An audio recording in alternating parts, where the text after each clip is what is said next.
नमस्कार दोस्तों, आप सबों का स्वागत है। आरआरबी एनटीपीसी ग्रुप डी के लिए क्षेत्रमिति से आज कुछ प्रश्न देखेंगे जो कि महत्वपूर्ण होगा। तो आइए प्रश्न देखते हैं। जैसा कि एक नंबर प्रश्न देख रहे हैं, 14 सेमी त्रिज्या वाले एक वृत्त की जीवा केंद्र पर समकोण बनाती है। तदनुसार उनके छोटे वृत्त खंड का क्षेत्रफल पाई का मान 22/7 लेना है। कितना होगा? तो देखिए, एक क्या किए, वृत्त बना लिया, ठीक है। अब इसमें जो है कि केंद्र, ये केंद्र है और इस पे एक जीवा है जो कि जीवा में डाल देते हैं। चलिए, एक ये जीवा हो गया। अब यहाँ जो है कि केंद्र पर समकोण यानी कि 90 डिग्री समकोण बनाती है। तो चलिए, ये हम इसे यहाँ मिला दिए और इसे यहाँ मिला दिए। तो ये कितना बन रहा है? 90 डिग्री का प्रश्न कर रहा है, यानी कि समकोण बनाती है 90 डिग्री हो गया। अब हमें पूछ रहा है कि वृत्त के त्रिज्या खंड का क्षेत्रफल क्या होगा। तो अब वृत्त के जो कि है इसका क्षेत्रफल क्या होगा? तो देखिए, सूत्र होता है छोटे वृत्त खंड का, जो कि सूत्र होता है, क्या होता है इसका? थीटा बटे 360 गुना पाई आर स्क्वायर, पाई स्क्वायर होता है। तो हमें थीटा का मान, आप सभी जानते हैं कि ये जो है कि इसका थीटा जो हो जाएगा, ये थीटा का मान कितना हो जाएगा? 90/360 गुना पाई का मान 22/7 गुना ये जो कि है मेरा आर। आर कितना दिया हमको? यहाँ 14 सेमी त्रिज्या दिया हुआ है। तो ये जो है कि मेरा 14 सेमी का ये त्रिज्या है यहाँ से यहाँ तक। तो यहाँ पे आर स्क्वायर यानी कि 14 पे क्या हो जाएगा? ये स्क्वायर हो जाएगा। अब इसे कटा सकते हैं, इसको कटा दीजिए। 9 चौक 36 यानी कि ये कट जाएगा आपका 4 बार में। तो अब आपका पास बच गया कितना? 1/4 गुना 22/7 ये लिख दें। अब इसे, ये 14 का स्क्वायर है तो यहाँ हम 2 बार 14 लिख लेंगे। 2 बार 14 लिख लिए। अब देखिए, इसको कटाइएगा। 2 दूना 4, 11 दूनी 22 कट गया। अब इससे कटाइएगा। 2 1 2 और 7 2 14, ये भी कट जाएगा। और आपका ये 7 कट गया। तो अब कितना आ गया? 11 गुना 14। तो 11 गुना 14 करिएगा तो अब आपका आ जाएगा 154 centimetre square. Option number B बिल्कुल सही है। अब देखिए, 2 नंबर प्रश्न में कह रहा है कि किसी आयत की लंबाई तथा चौड़ाई क्रमशः 5:4 के अनुपात में है तथा लंबाई चौड़ाई से 20 मीटर अधिक है, तो आयत की परिमाप होगी। तो देखिए, आपको दिया हुआ है लंबाई और चौड़ाई। तो हम इसे लंबाई जो कि मान लेते हैं 5x और चौड़ाई को मान लेते हैं 4x। अब इसमें कहा गया है कि लंबाई चौड़ाई से 20 मीटर क्या है? अधिक है। तो लंबाई में कितना है? 5। तो 5x माइनस 4x बराबर 20 है, क्योंकि इससे अधिक था, इसको घटा दिए। अब देखिए तो कितना? तो x बराबर कितना आ गया आपका? 20 आ गया। x बराबर 20 आ गया। तो हम यहाँ पे मान रखें कितना हो जाएगा? ये हो जाएगा 20 पंचे कितना हो जाएगा? ये 100, 100 हो जाएगा। और ये कितना हो जाएगा? 80 हो जाएगा। ये 80 हो गया।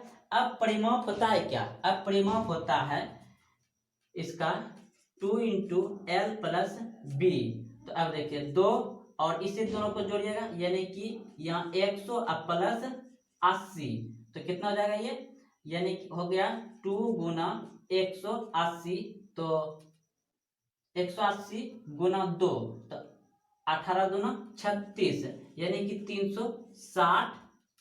इन ऑप्शन में से नहीं है, तो ऑप्शन नंबर डी बिल्कुल सही है। आपका आ जाएगा 360। सवाल नंबर 3 कह रहा है 6 मीटर और 11 मीटर ऊंचाई के 2 खंबे एक सपाट मैदान पर सीधे खड़े हैं। यदि उनके तल के बीच की दूरी 12 मीटर दूरी है, तो उनके शीर्ष के बीच की दूरी ज्ञात करें। यानी कि सवाल कह रहा है कि 2 गो खंबा है। एक खंबा है कितना का?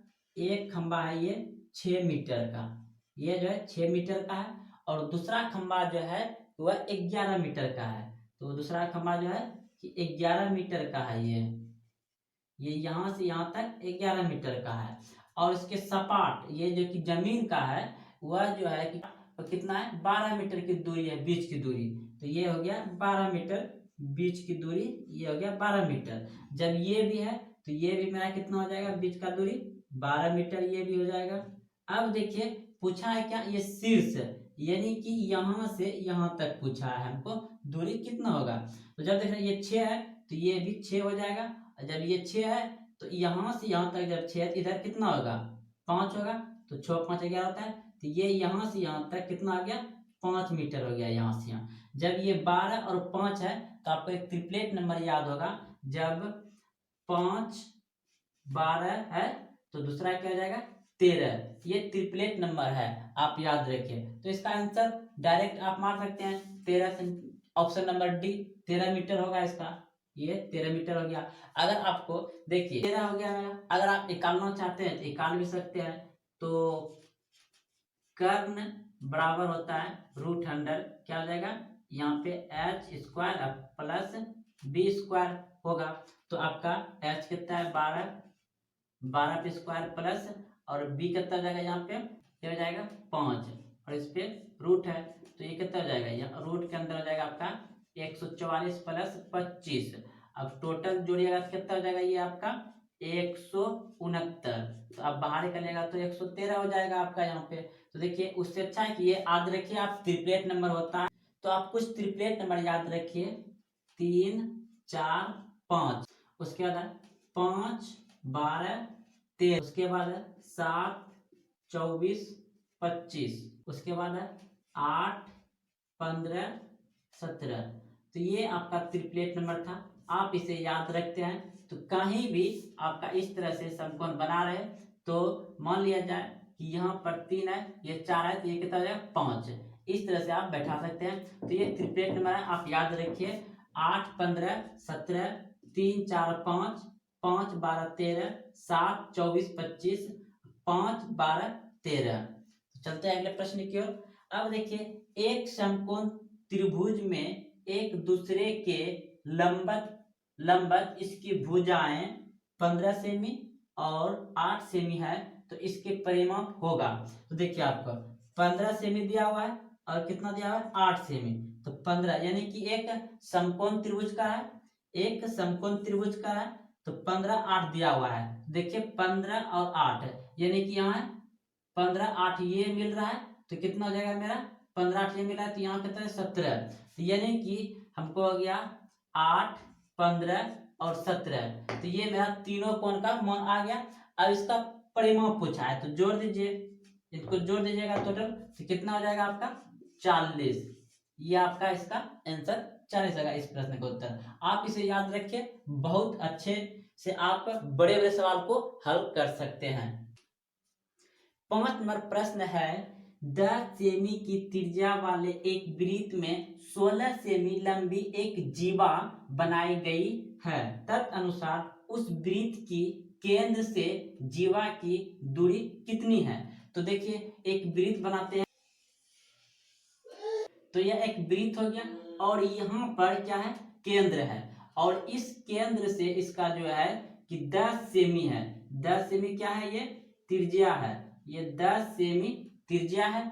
और इसमें एक जीवा खींचा गया है, जीवा जो क्या है 16 सेमी का है, ये 16 सेमी का जीवा है। तो देखिए अब इसी जीवा से पूछ रहा है कि इसका दूरी कितना है। तो ये यहाँ से यहाँ तक का हमें दूरी पूछ रहा है। जब ये 16 सेमी का है तो ये बीच में केंद्र है, क्योंकि ये तो जीवा है, घूमेगा तो एक समान, ये 10 सेमी घूमेगा इधर। तो ये जो मेरा आधा है इसका दूरी पूछ रहा है। तो ये दूरी यानी कि ये यहाँ से यहाँ तक 16 है, तो यहाँ से यहाँ यानी कि ये 8 हो जाएगा और ये भी 8 हो जाएगा। अब देखिए आपका ये समकोण त्रिभुज बन गया। जब आपका समकोण त्रिभुज बन गया तो आपको ये हो गया आपका कर्ण और ये हो गया आपका आधार यानी बी और ये हो गया लंब। तो ये लंब हमें ज्ञात करना है यहां से। तो लंब आप जानवे करते हैं, इसका सूत्र क्या होता है, कर्ण स्क्वायर बराबर लंब स्क्वायर प्लस आधार स्क्वायर।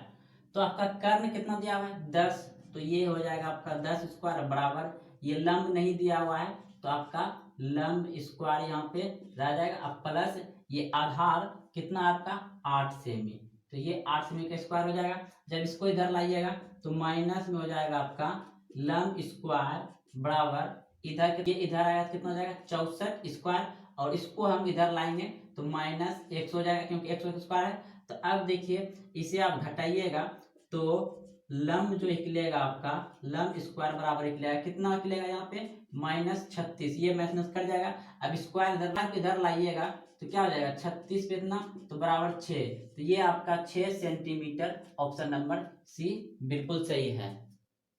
6 नंबर प्रश्न है, दो वर्ग के विकर्ण 2:5 के अनुपात में है, उनके क्षेत्रफल का अनुपात ज्ञात कीजिए। यानी कि दो वर्ग है, दो वर्ग दिया गया है आपको, इस तरह से दो वर्ग दिया गया है और इसका जो है क्या है ये विकर्ण का अनुपात दिया गया है, दोनों का विकर्ण का अनुपात दिया गया है। तो पूछा है कि उन दोनों वर्ग के अनुपात का क्षेत्रफल क्या होगा, तो वो क्या हो जाएगा स्क्वायर हो जाएगा। जैसे कि यहाँ देख रहे हैं तो क्षेत्रफल का अनुपात कितना हो जाएगा 4:25। लेकिन ध्यान रखिएगा क्षेत्रफल के सिवाय अगर प्रश्न में इस तरह दिया रहेगा कि दो वर्ग के विकर्ण का अनुपात है 2 और 5, तो अगर उसमें पूछ दिया जाए कि उन दोनों परिमापों का अनुपात कितना होगा तो वही रह जाएगा 2:5 ही रह जाएगा।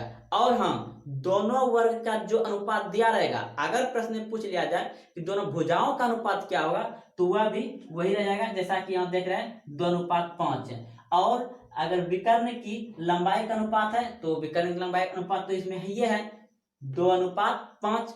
लेकिन क्षेत्रफल में परिवर्तन होता है जब हमें दो वर्ग के विकर्ण का अनुपात देता है, किसमें परिवर्तन होता है सिर्फ क्षेत्रफल में। जैसा कि यहाँ आप देख रहे हैं 4:5 और बाकी भुजा का अनुपात वही रहेगा, परिमाप का अनुपात वही रहेगा।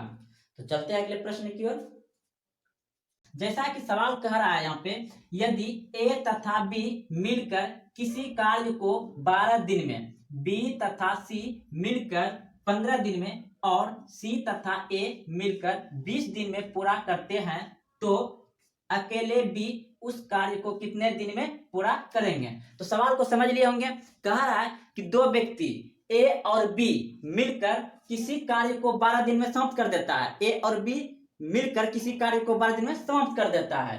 बी और सी मिलकर 15 दिन में उसी काम को समाप्त करता है। और फिर है सी तथा ए मिलकर 20 दिन में पूरा करते हैं, तो अकेले बी उस कार्य को कितने दिन में पूरा करेंगे। तो आप इसमें तीनों का भी पूछ सकते, तीनों का भी निकाल सकते हैं। प्रश्न में आपको तीनों पूछ सकता है, एक कितने दिन में करेगा वो भी पूछ सकता है, सी कितने दिन में करेगा वही पूछ सकता है।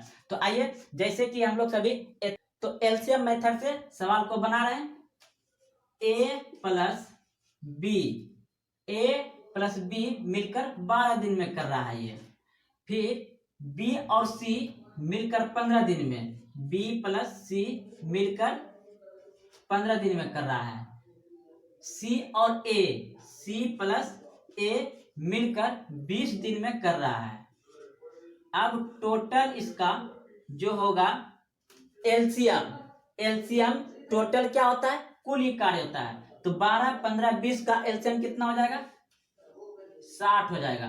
तो टोटल वर्क कितना हो जाएगा 60 हो गया। टोटल काम कितना हो गया 60 हो गया। अब इसमें समझना है जैसा कि ए और बी मिलकर 12 दिन में 60 काम कर रहा है, तो एक दिन में कितना काम करेगा ये 12 पंचे 60। तो ये हो गया एक दिन का काम, यह हो गया एक दिन का कार्य, एक दिन का कार्य, एक दिन का कार्य हो गया। अब देखिए बी और सी 15 दिन में 60 काम करता है, तो एक दिन में कितना करता होगा 4 करता होगा, 15 चौके 60। सी और ए दोनों मिलकर 20 दिन में 60 कम कर रहा है, तो एक दिन में कितना कम करता होगा 20 तिया 60, 3 कम करता होगा। अब हम इसे टोटल जोड़ेंगे, यानी कि 2 बार आएगा ए, 2 बार आएगा बी, 2 बार आएगा सी, तो डायरेक्ट हम 2 पहले कॉमन ले लेंगे। अब हम लिख सकते हैं यहाँ पे a प्लस बी प्लस सी बराबर, अब इसको जोड़ देंगे क्योंकि ये एक दिन का कार्य है, दोनों मिलकर एक दिन में 5 काम किया है, ये बी और सी मिलकर 4 काम किया है, सी और ए मिलकर 3 काम किया है, तो कितना हो जाएगा 4 3 7 5 12, ये 12 हो गया। अब इसे कटा सकते हैं, यहाँ पे कट जाएगा 6 बार में, तो आपका a प्लस बी प्लस सी बराबर आ गया 6। अब हमें सवाल में पूछा है कि बी अकेला उस कार्य को कितने दिन में करेगा, तो बी का निकालने के लिए क्या करेंगे हम, ए सी मिलकर कहाँ साथ में काम किया है, तो ए सी यहाँ पे साथ में काम किया है जो कि एक दिन में 3 काम कर रहा है, तो बी के लिए हम क्या करेंगे, इसमें 6 में 3 घटा देंगे, तो बी का मान कितना आ जाएगा 3 आ जाएगा। बी का क्षमता कितना आ गया 3 आ गया। टोटल काम कितना है, टोटल काम कितना है इसका 60। याद रखिएगा जब भी हम किसी का मान निकालेंगे तो टोटल वर्क बटे टोटल क्षमता, तो टोटल वर्क यानी टोटल काम हो गया ऊपर में, और नीचे बी का क्षमता कितना है 3, तो 3 से भाग दे दीजिए इसमें, 20 तिया 60, यानी कि ये 20 दिन में काम को समाप्त कर देगा, 20 दिन में। ऑप्शन नंबर डी सही है। अगर यदि पूछ लिया जाए कि तीनों मिलकर उसे काम कितने दिन में करेगा, तो तीनों का ए प्लस बी प्लस सी तीनों मिलकर एक दिन का कार्य कितना हो रहा है 6 हो रहा है, तो टोटल कार्य कितना है, यानी कि तीनों मिलकर, तीनों मिलेगा तो टोटल कार्य 60 है, और तीनों का यहाँ क्षमता एक दिन में, तीनों मिलकर एक दिन में कितना कर रहा है 6 काम कर रहा है, तो जब एक दिन में काम 6 कर रहा है तो 60 काम को करने में कितना दिन 10 दिन, तो ये तीनों मिलकर 10 दिन में काम समाप्त कर देगा। अगर यदि आप सी का निकालना चाहते हैं तो ए बी का मान इसमें घटा दीजिए, ए बी का, अगर सी का निकालना चाहते देखिए ए बी यहाँ काम कर रहा है कितना है 5, तो ए बी का मान आप यहाँ पे घटा दीजिएगा टोटल, तो सी बराबर हो जाएगा 6 माइनस 5, तो सी का मान कितना हो गया यहाँ पे 1 आ जाएगा, इसका 1 क्षमता हो जाएगा, तो सी के लिए 60 बटे 1, यानी कि सी ने 60 दिन में काम करेगा अकेला। अगर आप ए के लिए निकालना चाहते हैं, यहां तक समझ गए, अगर आप ए के लिए निकालना चाहते हैं तो ए के लिए क्या करेंगे बीसी, तो बीसी साथ में काम क्या है, बीसी यहाँ क्या है, बीसी ने मिलकर एक दिन में 4 काम करता है, तो यहाँ पे हम 4 रखेंगे मान, तो क्या हो जाएगा ए के लिए 6 में 4 घट जाएगा, तो ए का मान कितना आ जाएगा 2, तो एक टोटल कार्य कितना है 60, और ए का क्षमता 2 है तो 2 से भाग दे देंगे, तो कितना आ जाएगा 30 दूनी 60, यानी कि 30 दिन में काम खत्म करेगा कौन ए। तो इस तरह से आपको प्रश्न में पूछ सकता है। इस प्रश्न में आप 3 सवाल बनाए, बी का निकाल लिए, तीनों मिलकर निकाल लिए, सी का निकाल लिए और ए का भी निकाल लिए, तो सवाल को अच्छे से समझ गए होंगे। तो चलते हैं अगले प्रश्न की ओर। सवाल नंबर 2, सवाल ये सेम है, ए और बी एक काम को 30 दिन में, बी और सी 20 दिन में तथा सी और ए 15 दिन में पूरा कर सकते हैं। यदि वे सभी मिलकर काम करें तो काम कितने समय में पूरा होगा। सवाल को समझ लेंगे, सेम सवाल है लेकिन इसमें अलग पूछा गया है। देखिए ए और बी एक काम को 30 दिन में कर रहा है, बी और सी 20 दिन में कर रहा है तथा सी और ए 15 दिन में पूरा कर सकते हैं। यदि वह सभी मिल जाए तो काम को कितने समय में समाप्त कर देंगे। तो आइए पहला ए बी ले लेते हैं, ए प्लस बी ये कितने दिन में कर रहा है 30 दिन में। उसके बाद फिर है बी और सी, बी प्लस सी ये कितने दिन में कर रहा है 20 दिन में।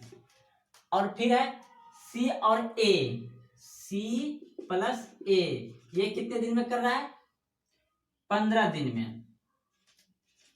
अब इसका टोटल वर्क निकालना है, यानी कुल ये कार्य निकालना है, तो कुल काम कितना होगा, इसका एलसीएम ले लेंगे 30 20 15 का।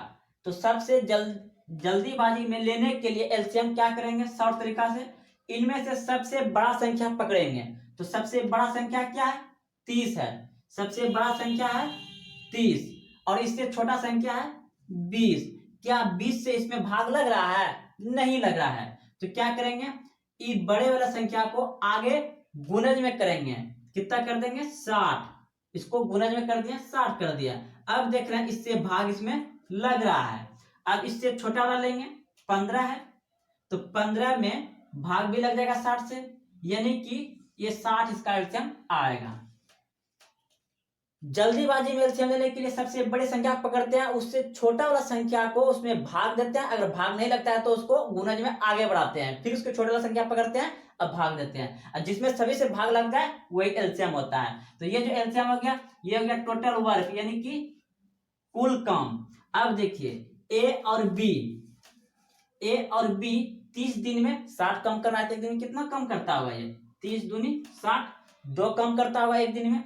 बी सी 20 दिन में 60 कम करता है, तो एक दिन में कितना कम करता होगा? ये एक दिन में दोनों मिलकर 3 कम करता होगा, 20 या 60।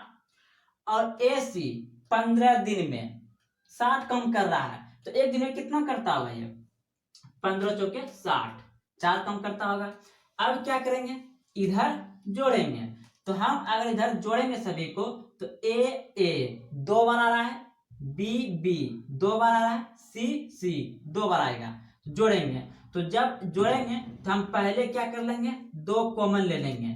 ठीक, अब देखिए इसमें जोड़ देते हैं, ए प्लस बी प्लस सी बराबर, इसको जोड़ दीजिए, कितना हो गया? 3 2 5 4 9 हो गया। अब तो इससे भाग लगेगा नहीं, तो कितना हो जाएगा? ए प्लस बी प्लस सी बराबर 9/2। ये हो गया तीनों का कार्य क्षमता। तीनों का कार्य क्षमता, कुल कार्य कितना है? 60। अब बटे इससे कुल क्षमता है, तो क्षमता यहां बैठा देंगे 9/2। इसे सोल्यूशन करने के लिए क्या करते हैं, इसको आप अगर लिखना चाहते हैं तो ऐसे लिखिए, 60 बटे न कुछ तो एक गुना कर दीजिएगा, 2 ऊपर नीचे और ये 9 नीचे आ जाएगा। अब इसे कटा दीजिए, 3 तिया 9, अब 20 तिया 60 कट जाएगा। अब ऊपर गुना हो जाएगा, कितना हो जाएगा? ये 40/3। अब इसे क्या करिए, पूर्णांक में तोड़ दीजिए, 13 39 1 40, 13 39 1 40। तो इतने दिन में ये काम समाप्त कर देगा, जो कि आपका ऑप्शन नंबर डी बिल्कुल सही है। तो चलते हैं अगले प्रश्न की ओर। आप सवाल को समझ गए होंगे। इसी तरह से अगर आप चाहेंगे किसी एक का मान निकालने के लिए तो आराम से निकाल सकते हैं, क्योंकि पहले प्रश्न में आपको बता दिया है। तो चलते हैं अगले प्रश्न की ओर।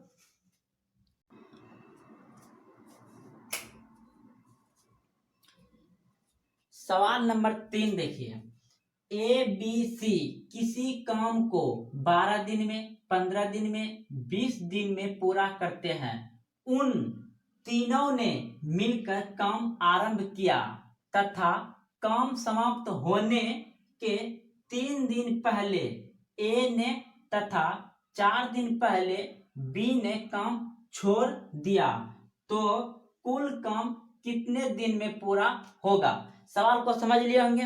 3 व्यक्ति मिलकर काम शुरू किया यानी कर रहा है, और अचानक काम जो है कि लास्ट में ए ने 3 दिन पहले काम खत्म होने से छोड़ दिया। बी ने भी 4 दिन पहले काम खत्म होने से छोड़ दिया। लेकिन इस तरह के सवाल में क्या करेंगे, जब भी यानी काम खत्म होने पर है और 2 दिन 3 दिन 4 दिन अगर काम पहले छोड़ रहा है तो उसे छोड़ने नहीं देंगे, उससे कम करवा देंगे, कहेंगे भैया कम करके ही जाइए। तो आइए देखते हैं इस सवाल को कैसे बनेगा। देखिए सबसे पहले हम क्या करेंगे, ए और बी और सी। तो ए कितने दिन में है? 12 दिन में, बी 15 दिन में, सी 20 दिन में। इन तीनों का एलसीएम तो आप सभी जानते हैं 60 हो गया। अब देखिए इसका एक दिन का कार्य कितना हो गया, 12 पंचे 60, 5 हो गया, इसका 4 हो जाएगा और इसका कितना हो जाएगा 3, 20 या 60। अब देखिए ये ए है, ये ए है, ए कितना दिन पहले छोड़ के कम जा रहा है 3 दिन पहले, तो इसके साथ ये 3 दिन पहले जा रहा है, लेकिन काम वो 5 दिन तक, यानी कि उसका कार्य क्षमता कितना है 5 है, तो 3 दिन पहले छोड़ के जा रहा है ना, तो कितना कम छोड़ के जा रहा है, 3 से गुणा कर देंगे तो 5 दिया 15, यानी कि वह जो है कि 15 काम जो है छोड़ के जा रहा है। अब फिर देखिए ये बी है, बी 4 दिन पहले जा रहा है, तो इसको भी 4 से गुना कर देंगे, 4 चौके 16, यानी कि 16 काम बी भी छोड़ के जा रहा है, लेकिन इसको छोड़वाएंगे नहीं, कम करवा ही देंगे। तो दोनों को जोड़ दीजिए, जब दोनों को जोड़ देंगे तो टोटल कितना हो जाएगा 31, ये 31 कम होगा। तो क्या करेंगे यहाँ पे, टोटल आपका कम कितना था 60, 60 में क्या करेंगे हम 31 जोड़ देंगे, 31 जोड़ देंगे तो कितना हो जाएगा ये 91। अब ये कुल कार्य हो गया 91, कुल एक कार्य हो गया। अब इन सभी का क्षमता कितना हो जाएगा, इन सभी का क्षमता को अब जोड़ दीजिए, 5 4 9 और 9 3 कितना हो गया, तीनों का क्षमता हो गया 12, और यहाँ कितना दिया हुआ है कुल कार्य यानी कि टोटल काम जो है कि 91 है, और इन तीनों का क्षमता कितना हुआ था 5 4 9 3 12 है। अब इसको क्या करिए, इसमें भाग दे दीजिए या इसको तोड़ दीजिए, तो इसको तोड़ देते हैं 7 हो जाएगा और नीचे 12, ये 7 हो जाएगा। ठीक, तो ये जो है कि आपका इतना दिन में काम